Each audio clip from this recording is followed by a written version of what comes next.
이어갑니다. 자, 오늘은 고령화 시대에 접어들고 임플란트 보험 적용 연령이 확대되면서 임플란트 시술이 수요가 증가하는 이와 관련된 기업들 알아보도록 할 텐데요. 자, 이 시간은 증권부 변재호 기자와 함께 알아보도록 하죠. 안녕하세요. 네, 안녕하세요.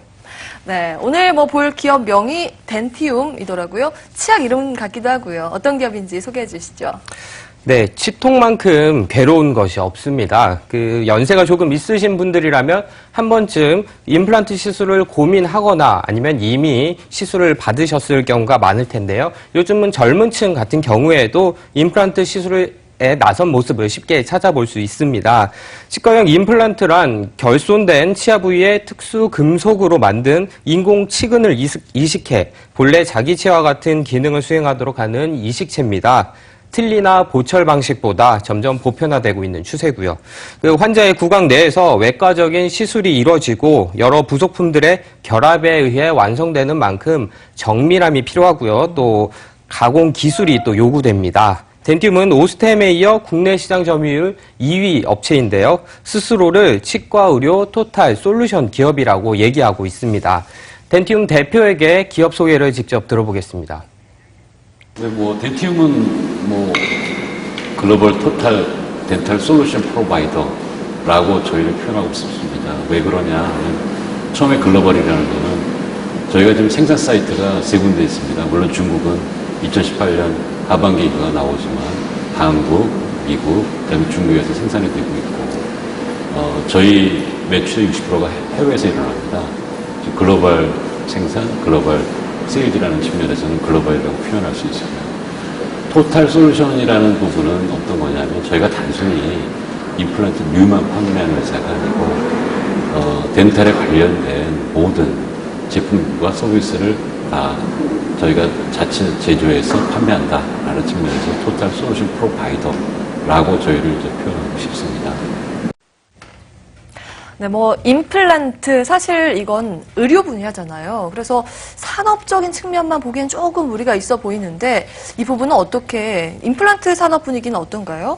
네, 의료 서비스 산업의 일종인 만큼 고령화 시대가 도래하고 건강한 삶에 대한 욕구가 늘면서 자기 자신에게 투자하는 비용도 덩달아 늘고 있는데요.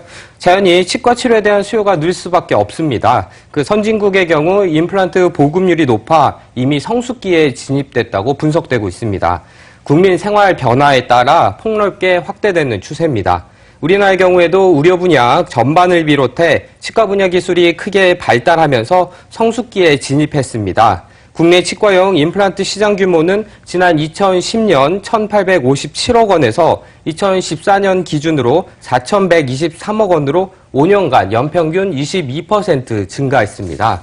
특히 지난해 7월부터 보험급여 적용 연령이 70세 이상에서 65세 이상으로 확대 적용되면서 임플란트 대중화 시기를 앞당겼습니다.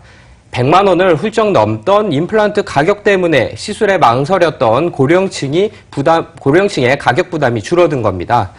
우리나라 65세 이상 인구는 2015년 기준 660만 명에서 2020년에는 810만 명까지 늘어날 것으로 전망되고 있습니다. 이런 인구 고령화 추세와 그리고 보험급여 적용 연령 확대는 국내 임플란트 시장 규모 확대에 중요한 요인이 될 수밖에 없습니다. 덴티움 역시 이런 분위기 속에 계속 성장세를 이어나가고 있는데요. 단기, 장기적으로 목표치도 높여 잡고 있습니다. 관계자의 이야기 들어보겠습니다. 저희가 2016년도에 매출액이 1,200억, 그다음에 영업이익이 285억, 당기순이익 200억을 기록을 했고요. 올해 17년도 목표는 매출액 1,450억에 영업이익이 330억, 그다음에 당기순이익이 270억을 목표로 하고 있습니다. 장기적으로는 저희가 2020년까지 글로벌 탑5에 진입을 하는 것을 목표로 하고 있고요. 현재 저희 시장 점유율이 한 1.5%, 전 세계 시장 점유율 1.5% 정도를 차지하고 있는데 2020년까지 4.5% 정도를 목표로 해서 글로벌 탑5에 진입합니다. 네, 지금 인터뷰도 봤습니다만 시장이 계속 늘어나는 건 알겠어요. 그런데 다른 기업에 비해서 경쟁력이 있어야 하는 거잖아요. 차별화는 어떤 부분이 있을까요? 네, 저도 사실 몇 해 전에 어금니를 임플란트 시술을 한 적이 있거든요. 요즘 많이들 하시더라고요. 네, 근데 기억해보면 어느 제품을 사용했는지 잘 기억이 안 납니다. 그 당시 치과의사가 추천한 제품을 사용했을 걸로 이렇게 기억되는데 대부분의 환자가 저와 비슷할 거라고 생각됩니다. 결국 치과 의사의 시술이 접목돼야 하는 제품인 만큼 그 의사들이 사용하기에 불편함이 없어야 합니다. 덴티움 측에 따르면 국내 치과의사 설문조사 결과 4년 연속 선호도가 가장 높게 조사됐다고 합니다. 당연히 최대 강점이 될 수밖에 없고요. 또 인체에 넣어 수십 년을 사용하게 되는 만큼 부작용이 없어야 하는데 10년 장기 임상 데이터를 가지고 있다는 것이 덴티움의 장점입니다. 최근 소비자원이 발표한 자료를 보면 임플란트 부작용 때문에 40%가 시술을 중단하고 있습니다. 신경 손상과 그리고 염증 등의 피해가 증가하고 있는 만큼 안전이 보장돼야 되는데 부작용이 적다고 덴티움은 자신하고 있습니다. 지금 앞서서 임플란트 하셨다고 그랬는데 부작용은 없으세요? 괜찮으세요? 네, 지금까지는 잘 쓰고 있습니다. 그래요. 네. 이 덴티움이 부작용이 적다라는 부분 좀 눈길이 가는데 그렇다면 앞으로 향후 계획은 어떤 게 있어요? 네, 앞서 말씀드렸다시피 네. 덴티움이 해외 수출에 치중하고 있는데요. 국내 시장이 이미 포화됐다는 예측이 많은 만큼 해외 사업에 좀 더 집중하겠다는 구상입니다. 해외에서 큰 성장이 이루어질 것으로 덴티움 측도 판단하고 있고요. 특히 해외 매출의 40%가 중국에서 발생 중이고 인도 등과 같이 그런 더 큰 시장으로 수출을 추진 중이라고 합니다. 중국과 독일, 싱가폴, 두바이 등의 현지 법인 14개사를 보유 중이고 70개국에 현재 제품을 수출하고 있는데요. 다만 대부분의 해외 법인들이 판매 법인이다 보니 비용 집행이 많아 이익 내기는 쉽지 않은 상황입니다. 대부분 자본 잠식 상태인데 자체 영업활동을 통해 부가가치를 내도록 주문 중이라고 합니다. 지난 2015년과 2016년을 기점으로 해서 많이 돌아가고 있는 추세고요. 한두 군데 빼고는 조만간 흑자로 돌아갈 거라고 덴티움 측은 예상하고 있습니다. 뭐 국내뿐만이 아니라 세계에서도 인정받는 그런 기업이 목표인 것 같아요. 세계 진출은 지금 일단은 인도 나가 있다고 했죠. 이런 다른 무대에서도 임플란트에 대한 수요가 그렇게 큰가요?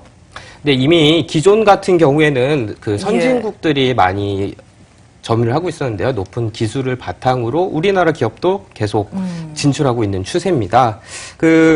또 임플란트라고 하면은 어떤 이빨 형태로 쓰이는 것부터 잇몸에 심는 나사, 그리고 나사를 조이는 장비류, 상한 잇몸에 넣는 합성골까지 복합적으로 이루어집니다. 덴티움은 특히 장비류 사업에 대해 연구 개발에 치중할 예정이고요. 해외 진출을 위해 자체 개발을 택했다고 합니다.